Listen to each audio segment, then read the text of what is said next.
9mm. That's the buck that she was bred to is named Luger. He's a big, heavy, broken black. He feels like a bowling ball inside of a leather bag when you pick him up. Alright, let me get these cleared out here. Alright, so it was broken to broken breeding. So surprisingly, I ended up with solid Palooza. I really expected to get, at least 50% brokens, but you know how that goes. It's the percentages doesn't necessarily pan out every time. You can flip a quarter and get heads all 4 times. This little one right here looks to definitely be a Charlie. So she's a doe. She's going to stay, to produce 100% brokens. As you can see, it's got a lot less black on it than its litter mate. Dark ears. It's got the nose markings like it should. Don't cooperate. Kind of hard to see. Sorry. Like I said, tablet, not my phone. My battery's about dead. But it's just got just a hint of black on its back. So definitely a genetic Charlie, not just a poor broken. As you see on the other one had markings on its side and a nice solid, but it still is probably less than 10%, so probably not showable. But I have to breed it to a solid in order to verify whether it was a Charlie or not. So yeah, much more black that's got. I'm actually thinking that might not be a Charlie. It's just not a very good broken. Alright, now, get back in here, covering themselves back up. See if I can get one of these. Scratch me. This is one of the solids. Pedigree black New Zealands. Their mom and dad are massive. I mean, they're huge. So I'm excited. I definitely want to keep a solid black doe, for sure. And if that Charlie is a doe, I'll keep her. But if it's a buck, I've got somebody who is looking for a Charlie buck. And if that little broken that I showed you is a doe, then it'll definitely stay. So I'll breed the mom and her 2 siblings. But yeah, they're shiny and they look good. Of course, they were born on the 11th, so they're just a few days old. And they're really active, real fat bellies on everybody.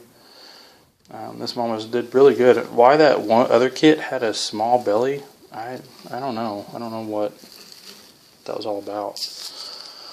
So I didn't want to take any chances on losing one of my 2 brokens. So I went ahead and moved it over to a mama that I knew had a whole lot less babies, just to be safe. I brought this litter down to 7, which I mean she should be able to handle that, but maybe it was just slow to get around to getting on a nipple. I don't know. Who knows? But anyway, those are the 4 litters I have now. I will be having another litter due in, like I said, about 20 days, which I haven't palpated her, so I guess I can't guarantee that just yet. But really excited about the standard Rexes. They're really hard to come by in my area.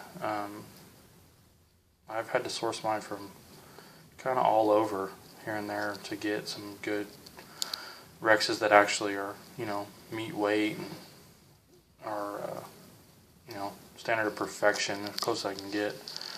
It seems like up north there's a lot more standard Rexes, but here in the Oklahoma, not nearly as many. So, still work in progress with all my Rex herds. I've got some really nice animals, so I'm looking forward to producing some really nice show quality Rexes, which some of these may be.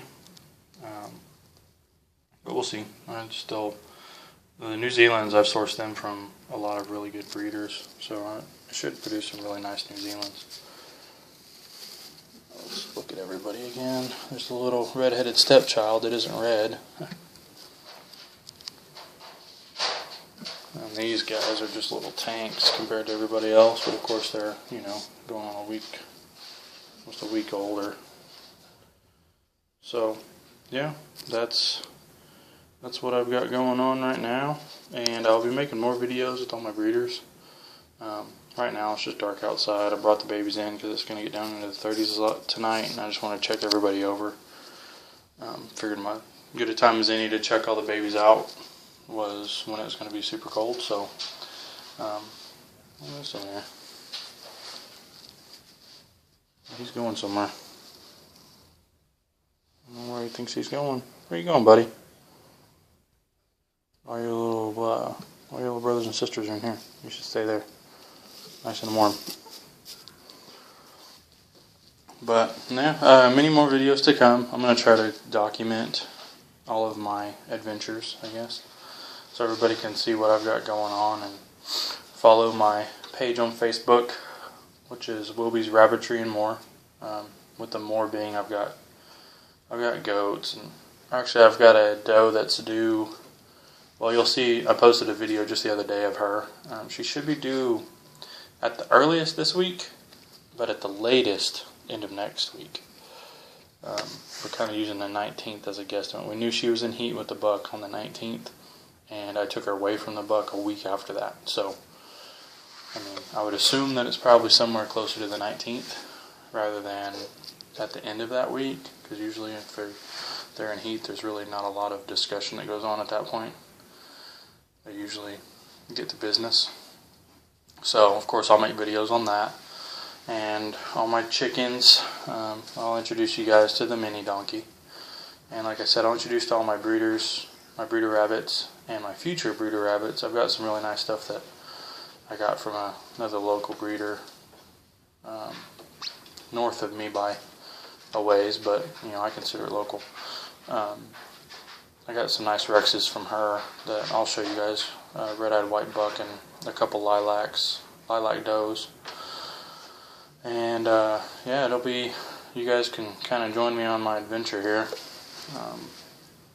Learn as I learn, and maybe you guys can learn from some of my mistakes, and you know, you won't have nearly as much issues on your own, you know, when you're doing it on your own. So that's the reason for making these videos, for me to reflect back on, you know, and to document my mistakes and the things that I learned that I can share along the way.